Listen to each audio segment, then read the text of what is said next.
Hi everyone, CeeChronicles here. Welcome and welcome back to my YouTube channel. If you're new here, my content is mostly fragrance reviews, fashion and lifestyle videos. So I do hope you will find that interesting enough to stay and join the family. I also want to acknowledge my returning subscribers. Thank you so much for coming back. Do give me a follow on Instagram. I go by the name CeeChronicles only on Instagram. Let me know you've come from here and I'll give you a follow back. Today we're doing a fragrance review video. I was, cleaning up, dusting up my fragrances, and I realized I always talk about Joop, wow, intense women, and I've never actually done a full review for it. So today that's what we're going to be talking about. This is the pretty bottle, guys. Look at this.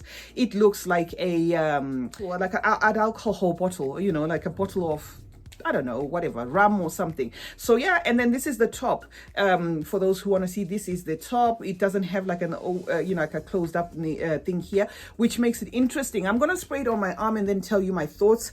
I'm just gonna spray here. I'm not gonna, I think that's enough because I'm already wearing a different fragrance of the day. I forgot to bring my tester papers here. Now, I have spoken about this a lot. I'm just rumbling here so that it dries down. Here is what it's all about. Okay, the top is rose. It's listed as having rose, raspberry, and black pepper. And then the mid is red rose again. So we've got a double dose of roses going on here, some peony and some osmanthus.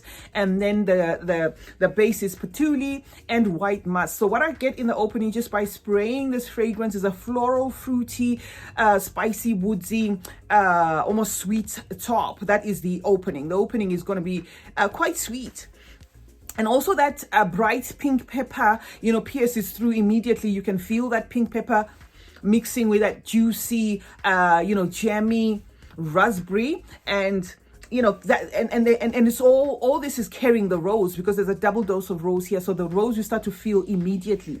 It has a very boozy, rummy opening. It has like a boozy, rummy top, and you carry this all through. That's the good thing about it. So if you're one of those people that like boozy fragrances, this is definitely one that I would recommend to you. Okay, 20 minutes in, we're not 20 minutes here, but I've worn this and I've given it a test run. 20 minutes into the fragrance, the fruitiness kind of takes a back seat. And then, although it still stays present, it takes a little bit of a back seat, and then it turns into like a dusty, thick, prominent rose fragrance. That is what you get. 20 minutes mark. Okay, so and yes, you can buy this for the raspberry because it still has a jammy raspberry going on, but it then becomes like a rose forward scent, somewhere there in the very rose forward scent. Even though it opens rosy, it keeps that rosiness, and the rosiness starts to speak more than the other notes in the 20 minutes mark. Okay. There's also like a woodsy element here, woodsy, leathery, apricot feel nuance, and I think this is from the osmanthus because osmanthus comes across as woodsy, sometimes apricotty. I get a very shy apricot there, coming through, and this actually adds some richness to an already rich rose. Okay, so it becomes an even richer rosy fragrance because again of that osmanthus that just throws in like a leathery touch to the mix. Okay, as well as that apricot in the background, so if you don't smell the apricot here, I wouldn't blame you, but it does have like an apricotty thing there.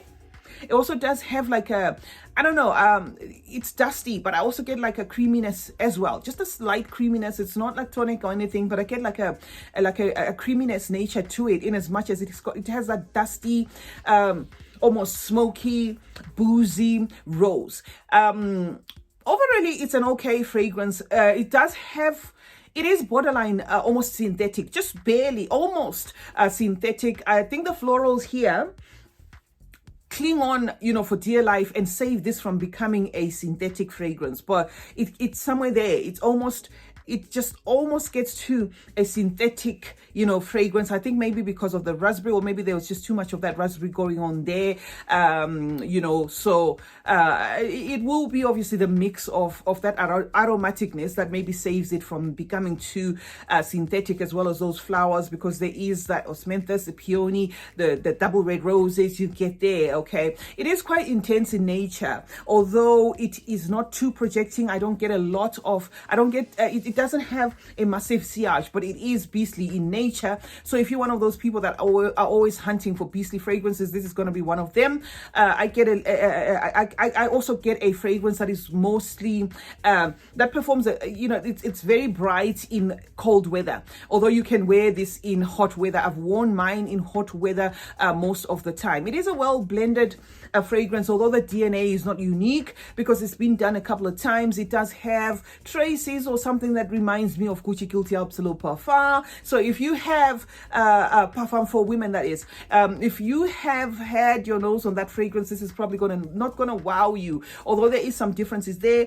The Gucci Guilty Absolute Parfum is a bit on the it's a bit on the lighter side compared to this one, because this one has like a dark, almost vampy gothic nature to it, which again is the reason why I've said this would actually perform more or better in colder weather than it does in the heat, because it does have that thick element to it. And it also, for the men, if you were curious about this, it does have a masculine element to it. It's not too masculine, but I can see men wearing this. I know there's a men's version, but if you bought this one by mistake and you're a man, I can see you wearing this, because it does have it gives me like a 40% masculine thing to it. Okay. But it does have that pretty feminine, the pretty feminine florals, the raspberry there, and all sorts. So yes, 60% feminine, a bit 40, maybe let me say 30% masculine.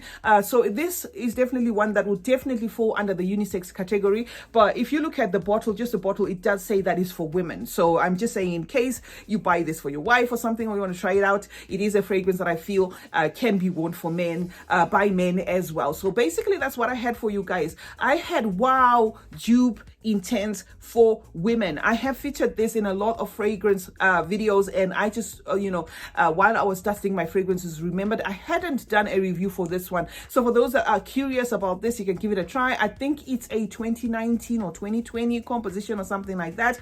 It's my only Joop. I haven't got any other Joop fragrances, so it is one that I just added to my collection from Joop. But just do take note that the DNA has somewhat been done before, but it's not a bad fragrance overall. It is a good fragrance. If you haven't had your nose on all these other ones that have a rose done in a similar way, this will definitely wow you, because it is beautiful. Longevity, I would say about 5-6 hours. In summer you get more, in winter you might get less. In summer, I would say 5-6 hours. In winter, active presence, I think this would be maybe 3 hours or so. And then you will smell this for at least maybe even 7 hours or so. So yeah, that's what I had for you today. CeeChronicles is my name, guys. Thank you so much for joining me today. I hope you did find this video interesting. Let me know in the comment section if you own this, or if you have other Joop recommendations that you'd want me to try. Just drop them in the comment section and I'll see if I can get my nose on a few and maybe just explore this house. Turn on post notifications, that way you will be notified anytime I upload this video. Like this video and also share it. If you feel you want to share it to other people, please do share this video. Thank you so much for joining me, guys, and remember, smelling good is a form of good manners. Cheers.